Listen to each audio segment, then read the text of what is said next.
Unokhuluma nokuthi-ke kumele ubeke izathu ezizwakale ezingaholela ekutheni le nkantolo ipheze isigwebo esikade liyabheka. Nebala-ke noZolimakhamela okumele uthi yabo-ke kunjalo zikhona izizathu futhi yena uthi uZolimakhamela isigwebo esingafaneleka yavele engakupha sona imali ewu-15 ngaphakathi.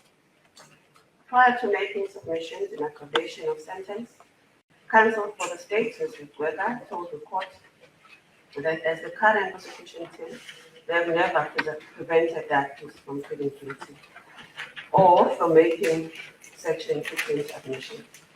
He conceded that he was aware that the accused legal team, as well as the previous prosecution team, had engaged in that regard but could not agree on certain aspects. The negotiations therefore could not go any further.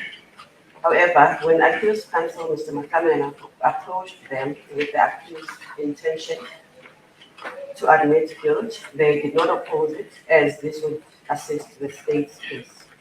The admissions materialized, and that is why we are here today.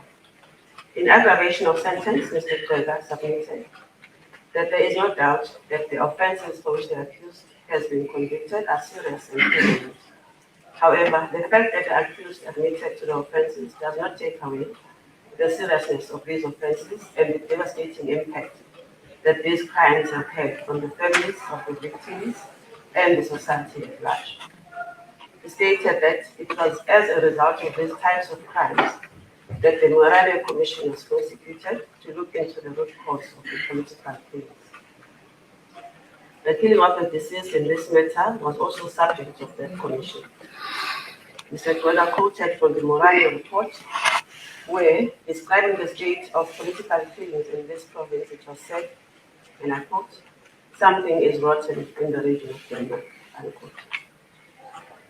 He stated that the prosecuting authority has its hands full due to crimes involving political killings in this province. He cited the political killings of Mr. Mkwaza from Colombia and Mr. Kuzai from Mandela. The Morale Commission had concluded that the killing of the deceased in this case was due to corruption. The deceased wanted to have a forensic investigation conducted to inquire into the memorial hall that was supposed to have been constructed in Umzimkhulu.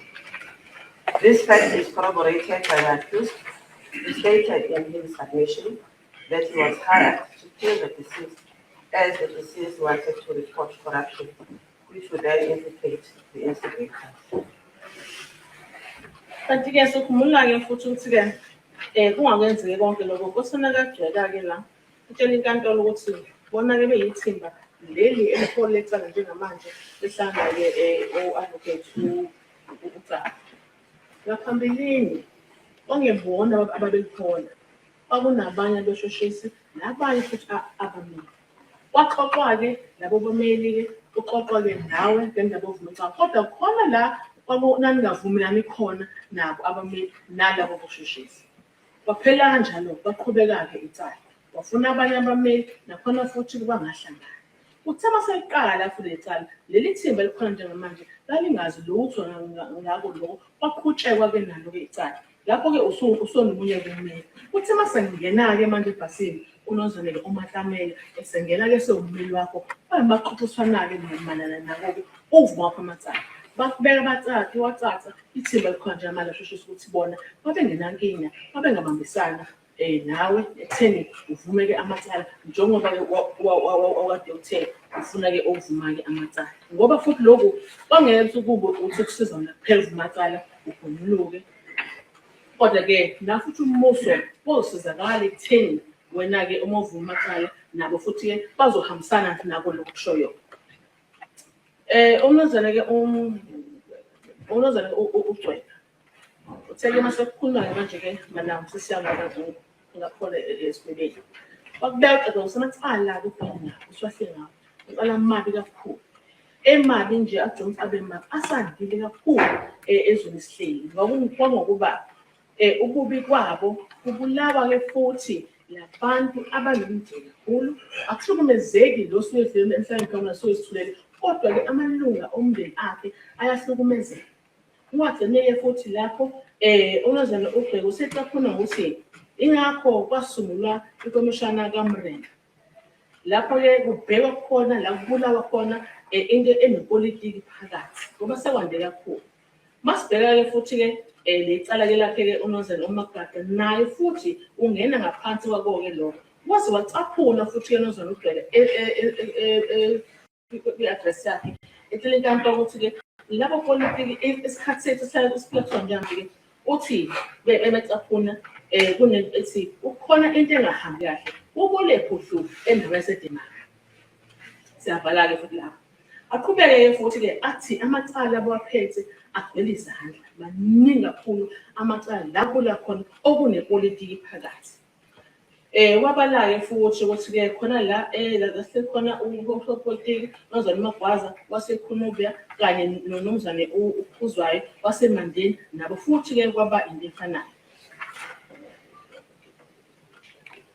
Waqhubeka futhi-ke ikhomishana kaMorena iyasho ukuthi ukulawa kwakhe-ke umufi ngoba kwakunobuqhophololo nobukhwamuzi phakathi. Ongumufi-ke wetshela ukuthi wayesenza uphenyo ngehholo elalakhiwa khona emzimkhulu efuna ukuthola ukuthi kuhamba kanjani nalokho ngoba kukhona futhi nakhona o-corruption nobuqhophololo efuna ukumisa yonke le nto azazabulawe nje usuka lapho.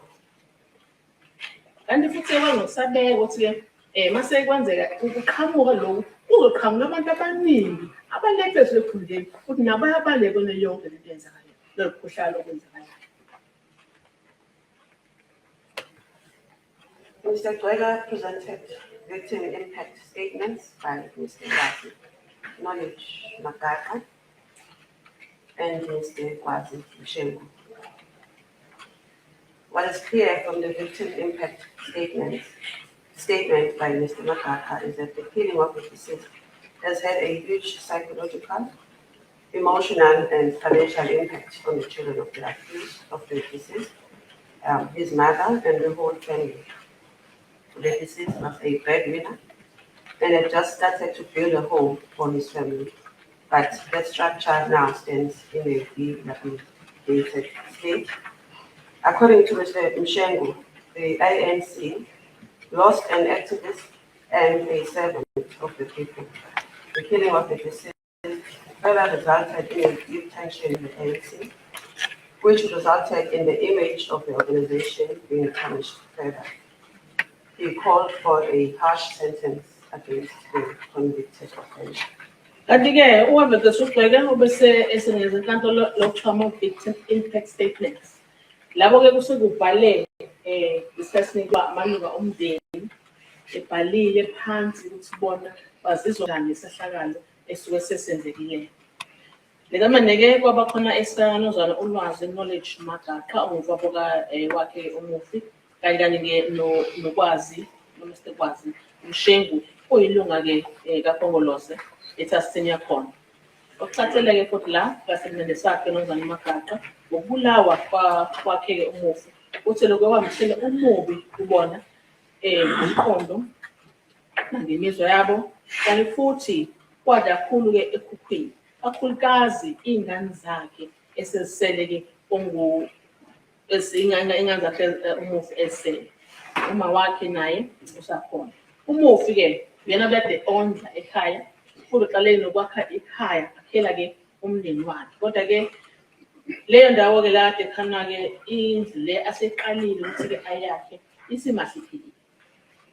Ngokusho kwakhe uNozana uMshengu uthi yena-ke umufi kade-ke esishoshovu kwa-ANC ukuthi-ke kwazi ukuthi-ke abhekelele abantu. Udla wakhe-ke ukhole ekutheni kube khona futhi-ke nongazwani kuyona-ke inhlangano. Nangendlela futhi-ke osuyikona ayisabukeki kahle inhlangano. Sekungcoliseke igama layo inhlangano. Uthi yena-ke umfowabo uNozana uMagada kube kakhulu okwenzekile futhi-ke bengacathi inkantolo inikeze-ke yena-ke ongummangalelwa isigwebo esifanelekile. Mr. Gwega further stated that the other victims, Ms. Msia and Ms. Mafa, who were with the deceased in his vehicle at the time of the attack, although they did not sustain serious injuries, they suffered trauma which cannot be waived. The events of that fateful day still play in their minds and will never be erased. Ngiyathola futhi kakhulukazi njengathi-ke nalabo futhi-ke ababe abahlukunyezwa umsimsiya noma simafa nabo-ke bephila-ke nje babe naye-ke ongumufi emotweni esikhathi umufi-ke ehlasela noma-ke bona bengazange baze balimale kakhulu kodwa-ke lokhu kuhlukumeza umqondo kwaba kubi kakhulu kubona futhi-ke okwenzeka okubi kwenzeka langa kohlezi kukhona ezingqondweni zabo angeke nje kuze kuphele. Counsel for the state submitted that the accused was promised money by the instigators and that his only motivation for the commission of these offences was financial gain. He told the court, however, that the family of the deceased, as well as the public, wants to know who commissioned the pay. The state often struggles to get to the person or persons who are the masterminds behind these political claims. The accused in this case has disclosed the identity of the instigators in his 220 admissions, and the state is fortunate in this regard. The accused further expressed his willingness to assist the state in the case against the instigators. He fully disclosed all the circumstances of these offences against the deceased as well as the victims, and this will assist the state in proceeding against those who are involved. Mr. Gwega stated that although the state would ordinarily request that the accused be sentenced to life imprisonment in terms of the prescribed minimum sentence, they concede that there are substantial and compelling circumstances in this matter due to the following factors. One, the accused made a full disclosure of the circumstances surrounding the commission of the offences. Two, the accused disclosed the identity of the instigators and is willing to assist the state going forward. Three, the accused apologized to the family of the deceased. He showed remorse. And lastly, the accused has spent 8 years in custody awaiting trial. Mr. Gwega requested the court to consider all these factors and impose an appropriate sentence. Kanti futhi-ke masiphola unozonike uGcweka ubekile-ke lo ukuthi-ke ukhona isiphethe lady. Thank you, baby. Bese ngisentsho bese ngintethini sibole ku-paragraph number 12 la kusokhona amele musubekile ukuthi-ke wena ngokumangalela uzenze konke nje lokho akwenze ngoba-ke lapha babeheha baheha ngemali bathengisa-ke imali inkantolo asatshela ngaba ukuthi-ke kahle amalungu omndeni akhe ayafuna ukwazi ukuthi-ke ubani ababhedle lolu dlame kanti futhi ube sikwaziwe nomphakathi nawo ngokunjalo befuna ukwazi ukuthi-ke ubani lo obhedla lolu dlame obulawe-ke abantu nokuthi obani bonke laba abawosongqongqongqongo ekuthina kubulawe-ke labantu kakhulukazi laba abakwipolitiki. Kanti kutshelwe ngokumangalelo uvezile futhi-ke amagama abantu abaphehla lo bhisho kule nto ekuthiwa la besamende sakuthiwa ama-220 wavezela amagama abantu labo. Kanti futhi lokhu-ke kuwela kahle ezandleni-ke zombuso. Wena ngumangalelo wathi awunankinga futhi wangena ebhokisini lofakazi ufazi ucindezele bona labantu ukhulume ngabo kunama-220s apho. Nokuthi-ke uzochaza ukuthi kuze kwenzeke enkoloki-ke umsusa wayo yonke le nto-ke usuka konke lokhu kuzowela kahle futhi ezandleni zombuso. Ngigcwala futhi wabeka ukuthi yena-ke kahle kufanelekile nangenjwayelo icala elifana naleli idonsa-ke uDilika Jane futhi naye ubengakhomba ngokuthi-ke akubheke wona uDilika Jane. Uzokhumbula-ke nozalo mangalela ukuthi uthe wena ukuze ucheze esigwemeni sikaDilika Jane kumele ubeke izathu ezwakalayo neziqinile ezihola ekutheni le nkantolo nophahla inkantolo bacheze ezo sigwebo. Uma zitholakala lezo zizathu zingaba khona zingangabikho ungazibeka kodwa kanti futhi ingazamukeli kodwa uma zibeka futhi zicelwa ngenze kathi ukuthi-ke izamukele. Ukuthona ngabudolaphi yebo zikhona lezi zizathu ezwakalayo inkantolo engahola ekutheni icheze ngokuthi wena ngumangalelwa kuqala uvezile ukwazi wakho wecala wandlumela futhi icala. Okwesibili wena ngumangalelwa uveze nomagama abo obhongoza abaheha ukuthi-ke kwenziwe lokubulala. Wesithathu, wena ungummangalelwa uxolisile, ubona-ke amalunga omndeni akhe umufi, wakhombisa ukuthi-ke uyayisola-ke ngale nto oyenzile. Okwesine, ukuthi wena ungummangalelwa usutoke lokhu iminyaka ewu-8 ulinde ukuthi lecala liqale liqume. Kanti futhi uzawugxeka-ke ufasitele enkantolo ukuthi ikubheke konke lokhu ukuze ifinyele esigwebeni-ke esifanelekile. Mr. Nangwa, the state proved previous convictions against him for offences that he committed in September 2017. This was after he had committed the offences in this case. You are therefore no stranger to crime. I have no doubt that the victims and their families in those offences experienced similar tragedy. Victims in this matter have also suffered. Death always brings tragedy to the families. However, where the death of a family member is as a result of crime, that tragedy is immense. The families ask themselves often a number of questions and often blame themselves for what they feel they have failed to do or for what they did. The offences for which you have been convicted are prevalent and serious. The deceased was a young politician who still had so much to offer to this country and his family. You attacked him together with his companions when they posed no danger to you. There is no justification for your conduct, Mr. Nangwa. Your actions were only influenced by greed, and you had no regard for their life. The scourge of these types of crimes, contract killings, is on the rise in our country, and offenders must therefore be dealt with in a manner that will deter other would-be offenders, and the court must send a clear message that such conduct will not be tolerated. Kanti-ke nozwane-ke uNcema uvele usunacala kulahla ngaphambilini wenza ngo-September 7 emva kokuthi-ke usuwenzile veli kokubhekana nomanje. Lokho mutsho-na-ke nogebengu nje niyaxabana. Ithi-ke inkantolo-ke ayingabaki ukuthi-ke amalunga amndeni alabo bantu labo futhi-ke basuka besesimeni esibi kakhulu futhi-ke kabuhlungu kakhulu okwenza kubona. Yabona nje ukufa kuletha into ebuhlungu emndenini. Kakhulukazi-ke futhi-ke lo cala-ke macala-ke esuke-ke lihleliwe kakhulukazi. Imindeni-ke yona-ke nje manje iyalizibuza imibuzo ngeziphendula umuntu ukuthi izibeke bozo bona emacaleni ukuthi ngempela ikuphi la esitsheke khona ukuthi khona la sibhede khona uze umuntu wethu-ke noma amalungu omndeni ethu-ke abulawe.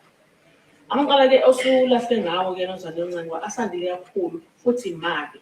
Kanti futhi masibheka yena-ke ongumufi kule cala manje unozane-ke uMagaqa. Ubese umuntu nje obesamncane futhi nakhona umuntu osebenzayo usebenza ngizele isikhandla ngoba efuna ukuthi indalo kuhlezwe khona nakhona sihleli khona ihambe enkini enganomndeni futhi wamhlasela hamba nalabo wawuhamba nabo lapho akho bungozi bona ababukhombisa-ke buningi khona kunjalo nekunakanga konke lokho kwenza uNcema. Ukwenza kwakho ngoba uhehwe uhlizwe njengaphandle unemali phakathi ohole ekutheni-ke uzuthathe impilo-ke yomunye umuntu. Yabona-ke lamacala anjena asandile la kukhokhelwa khona abantu ukuthi bayobulala-ke abanye abantu. Ngalendlela futhi-ke wena owenze ngayo ayibonga yinhle kakhulu. Inkantolo manje kufanele ukuthi-ke yenze into ezebanga ukuthi-ke nabanye abasacabanga ukwenza njengawe bacabange kabili noma ukwenza njengani bacabange kabili ngoba into ngezimelane lento efana nazo lezi. Mr. Nangwa, I have advised you that the crimes for which you have been convicted attract a prescribed minimum sentence of life imprisonment. I am compelled to impose the minimum sentence referred to by the Act. The court may impose a sentence lesser than that which is prescribed if it is satisfied that substantial and compelling circumstances exist which justify a lesser sentence. The Act does not define what substantial and compelling circumstances are. this is left to the courts to determine. Having said so, however, in S versus Makwanyane and another, 1998, Volume 2, SACI, the court stated that violent crimes such as murder have become a concern to every law-abiding citizen of our country. Such crimes undermine the values in our Constitution and threaten the safety of our country, and they are in conflict with the right to life, which is conferred by the Constitution. Kanti yena zona-ke ungani lapho-ke iyawazisa ngaqala-ke esulahle ngaso qala-ke amabi futhi aqala aqhweba isigwebo-ke sikadilika Jane. Kodwa-ke khona kunjalo-ke phela inkantolo la kusho ukuthi-ke siboshwe izandla ukuthi kufanele ikhiphe isigwebo sikadilika Jane. Njengoba isho ukuthi-ke kumele khona izakhi ezivakalayo nezinqala ezihola ekutheni aqheze esigwebeni yesake udilika Jane. Makhohlwa futhi ukuthi-ke ngiyaqashela futhi necala la kuthiwa khona awuhlehli awuchezi esigwebeni sakadilika Jane ngezakho ezifilifili kodwa mazwakala ezakho kungaba njalo. Futhi-ke uthi-ke kuzona inkantolo khona sezazwakala engihola ekutheni yena-ke acheze esigwebeni sakhe-ke udilika Jane. Kodwa futhi lokho umthetho uthi kusezandleni nasemahlombe ale nkantolo ukuthi ikunike isigwebo esingaphansi noma isigwebo esifanelekile. Makhohlwa kusemasiqala esinkantolo lesi sigaba esikusona njengamanje isona sigaba esikhulu ngoba konke kulele ezandleni zale nkantolo. Kanti futhi-ke akufunakali ukuthi-ke ukuthi masekudelelwa umthethoshayo wethu ngegwebo esuke esikhulu. Kufanele sibheke phela nokuthi la ezibe sihleli kulona siyasabeka umuntu uyasaba usuyathunga ngoba umuntu uhlaselwa esemzini wakhe la sibheke ukuthi-ke uphephe khona abulawe khona kunjalo emzini wakhe. Kanti futhi i-Constitution ithi ayihlonishwe impilo kodwa manje akusenzeki lokho sezwe umuntu nje abulawe.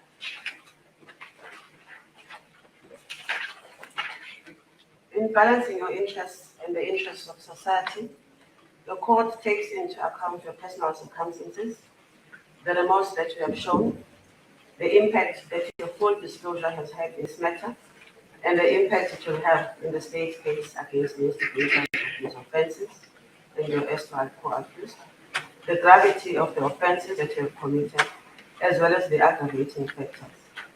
Your counsel placed mitigating factors before this court, including the fact that you have spent 8 years in custody and requested it to deviate from the prescribed minimum sentence. Kanti-ke kufanele ibhalansise phela ubheka umphakathi, amalungelo omphakathi, nawe ummangalelo, ubheke futhi-ke nezathu zakho ezibekiwe, isitshelwa ngawe, ngaye-ke ummeli wakho. Ukomsile-ke ukuthi-ke uyazisola, nokuthi futhi wena waveza usuke kwenzakalani, ukuthi kuma-20 akho, waveza futhi-ke namagama-ke abantu. Wathi futhi wena-ke uzophinde futhi ufakaze ucindezela bona laba abamenikeza ima usemnenzela amacala, ucindezela futhi nalaba kade-ke uboshwe nabo. Ibheke futhi-ke nobubi becala ngendlela icala futhi elenzeke ngalo. Kanti-ke kumele ozona umatamela nommeli wakho ucelele-ke enkantolo ukuthi inkantolo mayibheke lezi zathu-ke azibekile ngawe. Wacela-ke futhi inkantolo sibheke nokuthi usutoke iminyaka ewu-8 ulindeke ukuqula. Kwacela inkantolo-ke ayicheze esigwebeni esibekiwe sikadilika Jane. With regards to this submission, the Supreme Court of Appeal made it clear in Us versus Kadere, 2013, Volume 2, SACI, at 165, that this cannot, on its own, constitute substantial and compelling circumstances, justifying a departure from the minimum sentence prescribed. USJA stated that the period in detention pre-sentencing is but one of the factors that should be taken into account in determining whether the effective period of imprisonment to be imposed is justified, whether it is proportionate to the crime committed. Kumlayo futhi ukuthi-ke ngabe kuyachaza la ukuthi lezi zizathu eziphelele nezizwakalayo azichazeki. Kuba semahlombe nenkantolo ukuthi leli esizibekile iyazamukela noma cha. Uma sesibheka futhi cha lento esiyicaphunile-ke kubeka la ukuthi-ke lezi zizathu eziqinile nezizwakalayo kuzona kuthiwa fanele kuchazeke kumele lesigaba esibekiwe. Kufanele kubheke lokho nako futhi lokusho ukuthi-ke usunesikhathi eside uhlale ngaphakathi kuhlukile ukuthi ngabe lokho kuzonomthelela yini ekutheni shintshe umqondo wenkantolo izokhipha isigwebo-ke esifanelekile nalo futhi iqala losuke lenziwe. It is common cause that you abstained 8 years in custody awaiting finalization of the trial. In addition to this, you did not waste the court's time and you admitted to having committed these offenses with which you were charged. In your admission, you made a full disclosure of the circumstances in the commission of these offenses. This will not only the state's case against the perpetrators, but it will bring clarity and some kind of closure to the victims in counts 3 to 5, as well as those affected by the death of the deceased. It is also common cause that you have apologized to the family of the deceased. This fact, coupled with your admission of guilt, demonstrates that you have taken accountability of your actions. Akuphikiswa ukuthi-ke usuhlokeni 8 ngaphakathi emzancengo kulelikuseliqala likhulu icala lize-ke liyophela. Uma sijobele futhi lapho uzawudlula isimose isikhathi senkantolo wavele nje waqala-ke wakhetha ukuthi-ke uyawavuma lawa ohlese ngawo. Nakhona futhi-ke lapho waveza laba-ke abaheha ukuthi-ke wenze-ke la macala.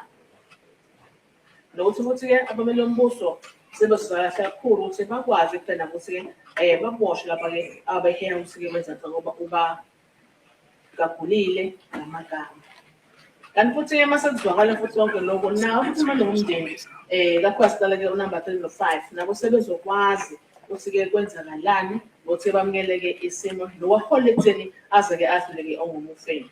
Lokhu khona-ke futhi-ke uxolisile-ke kuwona amalungu omndeni akhe umufi nokuthi-ke kuyahambisana ukuthi wena uvumile amacala waveza futhi ukuthi-ke konke lokwenzekile uyindoda waphuza ubudoda wabuthwala emahlombe.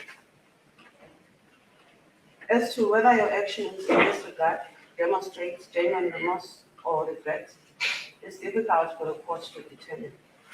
I am mindful, however, that in certain circumstances where it is shown that the accused is remorseful, this will be a factor that will redound to his benefit when the court considers an appropriate sentence. Ukuthi wena kwenza kwakho-ke mangalelwa uyayisola ngalento oyenzile noma cha kukwena lokho mhlawumbe angekwazi ukuthi ibuke ibheke mase yafela esiphethweni sokuthi hayi ngempela kunjalo. Kodwa futhi-ke kufanele ngabe ubhekelele engakulahle emqondweni ukuthi-ke ngokwenza kwakho uyakhulisa ukusolwa kodwa-ke nako futhi lokho kuzosiza ekutheni inkantolo ifinyele esigwebeni esifanelekile. The correct approach was encapsulated in S. where the court, after having referred to the authorities, said the following. There is between regret and remorse. Many accused persons might well regret their conduct. Remorse. Remorse is a knowing pain of conscience for the plight of another. Thus, genuine contrition can only come from an appreciation and acknowledgement of the extent of one's error. Whether the offender is sincerely remorseful and not simply feeling sorry himself or herself at having been caught is a factual question. It is to the surrounding actions of the accused, rather than what he says in court, that one should rather look. In order for the remorse to be a valid consideration, the penitent must be sincere and the accused must take the court fully into his or her confidence. Until and unless that happens, the genuineness of the contrition alleged to exist cannot be determined. After all, Before a court can find that an accused person is genuinely remorseful, it needs to have a proper appreciation of, firstly, what motivated the accused to commit the deed, what has since provoked him or his change of heart, and whether he or she does indeed have a true appreciation of the consequences of those actions. Close quotes. Uma sibheka futhi yenda futhi ngabafuna ibhekele saphela ke lamatiti la amatiti esikhona phela kunomhluko ehluko phakathi ukuthi uyayisola ngento oyenzile ubuhlungu ke ngalento oyenzileyo. Kanti futhi nakhona lokho kufanele kubhekwe ukuthi ngabe usola ngempela usola ngempela ngalento oyenzileyo noma cha. Uso nje wenza ukuthi ke kubukwe wena. Kanti futhi ngaba ithi ke lesikhathi ekwenza konke ke lo ucaphecala lakhe ke umatiti kufanele kubhekwe indlela wena-ke menzi wecala owenza ngayo nandlela futhi oziphatha ngayo. Kanti kubheke futhi ukuthi-ke uma ususenkantolo ngabe-ke indlela-ke owenza ngayo kusayiyona ehambisana ukuthi-ke ngalento oyenzile uyayisola yini na. Ubheke futhi ukuthi ngabe lo usuke ukusho uqondile yini, uqinisile yini. Lo sokubona ngokuthi wena uthembe inkantolo wenze ngendlela othe uzokwenza ngayo ongakhokusa ngempela ukuthi yebo lento oyenzile uyisola ngayo futhi-ke uzimisele ngisho ubambisane nombuso uma sekuqhutshekwa futhi-ke loko ozobe kwenzekayo. Nokuthi-ke angabe wena usuke wenzela ukuthi ayidlule nje into ithi-ke ngiyasola kodwa futhi kube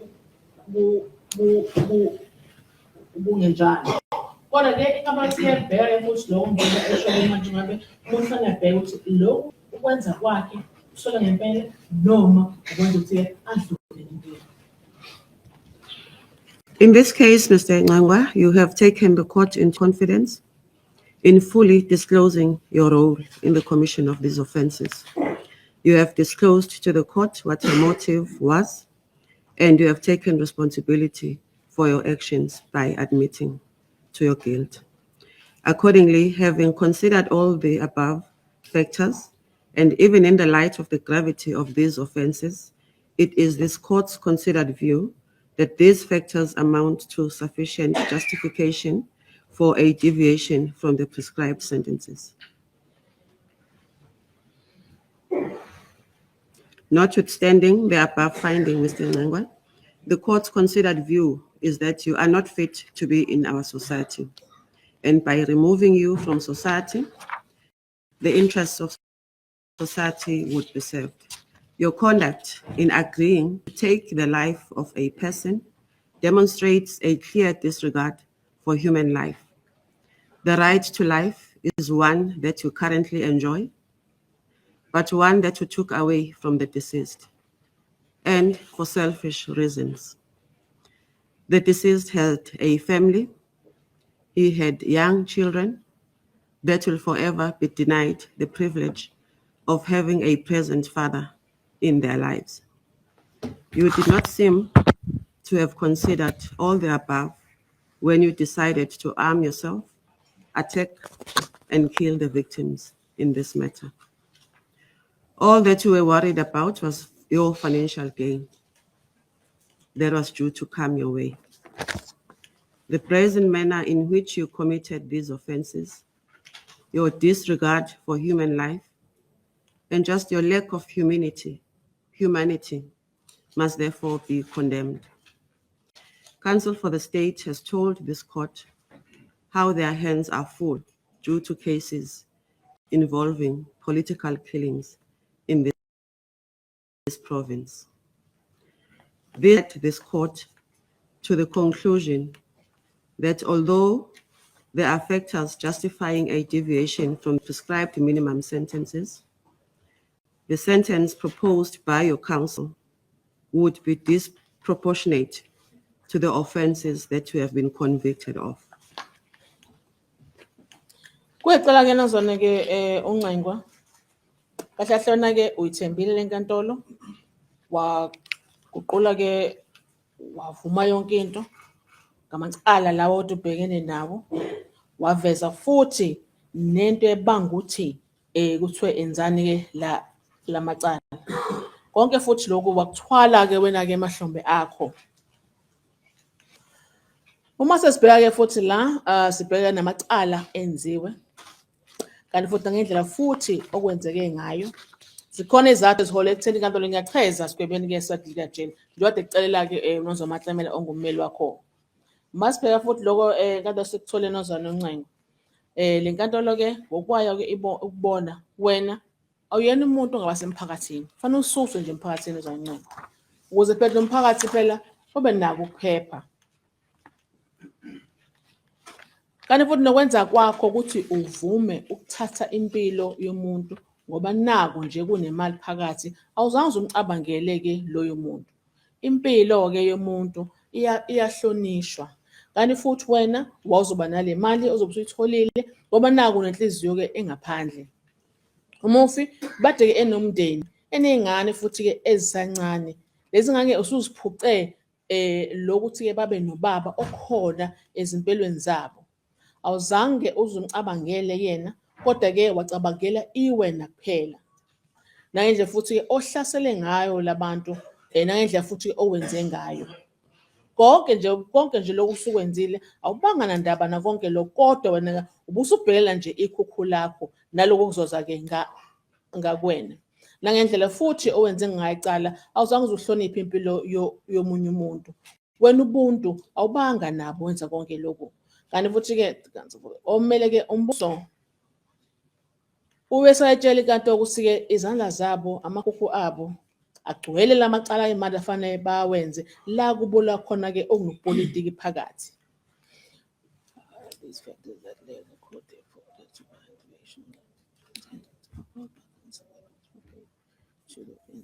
Kanti futhi okwesekubeke wena-ke ongummeli wakho kusenkantolo-ke mayicheze kulesigwebo-ke sikadilika jele wasefanele wena-ke ongummangalelwa ngiyacela-ke labo osulahluke ngawo.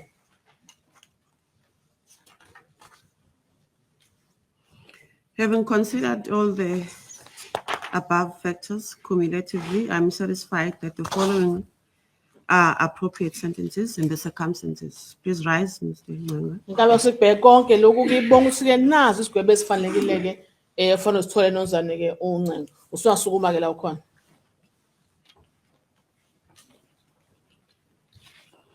Mr. Ngengwa, you are sentenced as follows.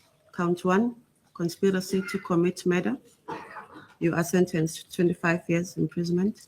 Icala lokuqala-ke lumabito lokubulala iminyaka yakho uzodonsa phakathi u-25.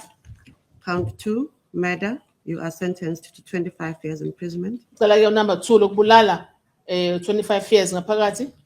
Count 3, attempted murder. You are sentenced to 5 years imprisonment. Icala-ke number 3 lokuzama ukubulala 5 years ngaphakathi. Count 4, attempted murder. You are sentenced to 5 years imprisonment. Icala number 4 uzama ukubulala meko 5 ngaphakathi. Count 5, attempted murder. You are sentenced to 5 years imprisonment. Icala-ke number 5 uzama ukubulala meko 5 ngaphakathi. Count 6, malicious injury to property. You are sentenced to 3 years imprisonment. Icala number 6 lokubulala impahla ngokulimaza impahla iminyaka emithathu ngaphakathi.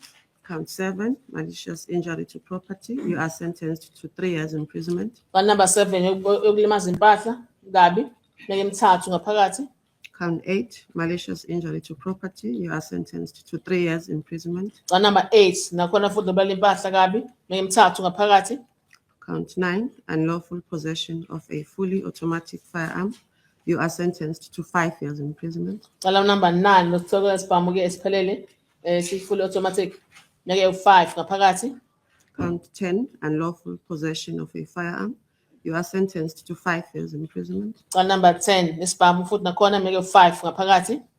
Count 11, unlawful possession of ammunition. You are sentenced to 1 year imprisonment. Icala number 11 logcina la sokhona inhlamvu unyaka owodwa ngaphakathi. The sentences in counts 1, 3 to 11 are to run concurrently with the sentence in count 2. Lezi zigwebo-ke so number 1, 3 kuya ku-11 zosidonsa umkanye nesigwebo leso sithole ku number 2 iminyaka ewu-25. Kuyezwakala. In terms of Section 103, subsection 1 of the Firearms Controls Act 60 of 2000, no otherwise order is made. Mala-ke section 103 lo wesibhamu akho lutho kataloke ezokusho bezokubeka ngalokho kuyezwakala and usuyimleni sese thank you. That's the sentence.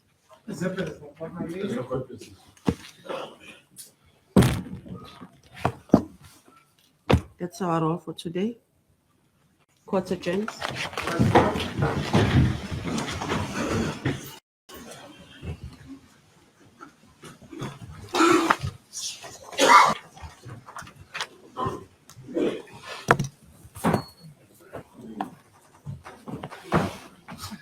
Mama.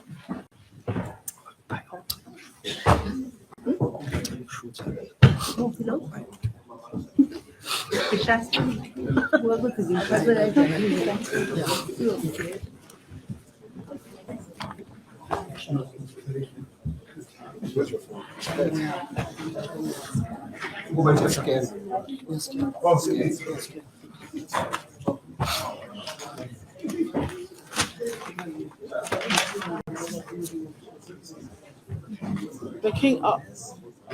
Oh, man, smooth let's get back. Malet. Oh, I want this. Oh. All right.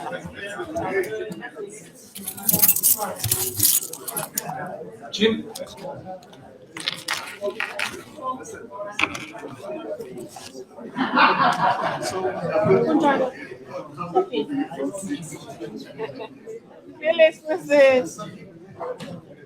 Belina. Oh, I know. No problem.